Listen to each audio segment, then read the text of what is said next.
Ал убакта мисалы үчүн 7-апрелде 90га жакын балабыз кайтыш болуп атса. Июнда 500дөй адамыбыз кайтыш болсо, 10.000 адамдар жарадар болсо, Конституциядагы референдум өткөзүп Отунбаеваны шайлап алганга дагы элдин эч кандай муктаждыгы да жок эле. Кызыктырбайт эле. Кызыктырбайт болчу. Себеби элибиз кан жутуп турду. Кан жутуп турду. Референдум менен, конституция менен дегенден ойду такылы биз, мисалы үчүн биз өзү ошондой окуяны баштан өткөзгөн адамдар катары жакындары жолтканымдар. Конституция менен, референдум Отунбаеванын шайланышы менен биз эч кызыктырган эмес. Эч кандай кызыктырган эмес. Анан ошондой биз катарлы кыргыздын бардыгы ошого күйдү да.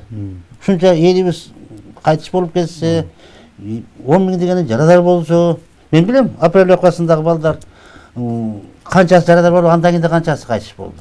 Ошо окуясы, июнь окуясындагылар канчасы дагы кайтыш болду. Көп инвалид болду. Эл таярда эмес болчу, анын кереги да жок болчу. Таяр эмес болчу. Ошо да анан кабыл алынып кетти, бирок алар өздөрү чече берди да ошондо. Эми ошондой болду да. Өздөрү чечип койду да, столдо отуруп чечип коюшту, өздөрү неме кылып да.